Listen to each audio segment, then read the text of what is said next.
Hello, c'est Rémi de Pilgrimage. Puis aujourd'hui, c'est une journée un petit peu spéciale parce que c'est le début de l'automne. C'est bien beau ça, mais comment est-ce qu'on fait pour savoir qu'on est l'automne là, right now? Bien, vous connaissez sûrement déjà les signes. Hein? Les canards qui décalissent dans le sud, les arbres qui changent de couleur, ceux que c'est pas des sapins ont tendance à devenir chauves. Il y a l'anniversaire de Pilgrimage, puis aussi le retour des Pumpkin Spice Coffee.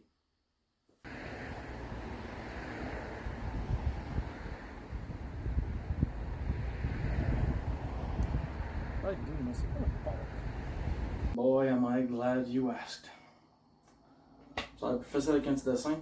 Let's go to my office. Alright. Donc, concrètement, l'automne est déterminé par ce qu'on appelle l'équinoxe. L'équinoxe d'automne.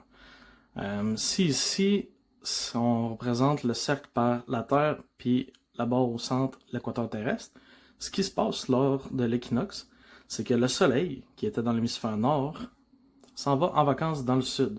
Bien mérité, vous allez me dire, après avoir passé tout ce beau temps-là avec nous autres. Donc là, aujourd'hui, à l'équinoxe d'automne, le Soleil est au-dessus de l'équateur. Fait qu'on voit tout de suite que sa déclinaison va être de 0 degré. Donc ça pose une petite exception au relevé à la méridienne ou noon side for latitude en anglais.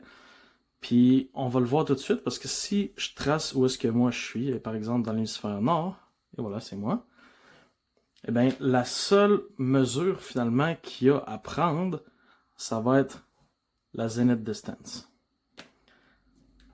Donc on pourrait dire, en fait on dit que la latitude est égale, ça fait beaucoup de crayons, désolé, à la distance zénithale. C'est quoi déjà ça, la distance zénithale? Je vais vous faire un petit rappel en haut. Si, admettons, je prends un relevé du soleil avec mon astrolabe, on va l'appeler angle inconnu, et la zenith distance, en fait, c'est la différence ici. Donc, pour la déterminer, c'est simplement 90 degrés moins l'angle. Ça va être la zenith distance. Et voilà, donc c'était la petite capsule sur l'équinoxe d'automne. Puis n'oubliez pas qu'à partir de demain, il faut tenir ça en compte. Donc pour l'hémisphère nord, la latitude va être égale à la zenith distance moins la déclinaison. Puis pour l'hémisphère sud, vous avez deux options qui s'offrent à vous. Il faut juste faire sûr de savoir si le soleil, si le point géographique du soleil plutôt est plus haut ou plus au sud que vous.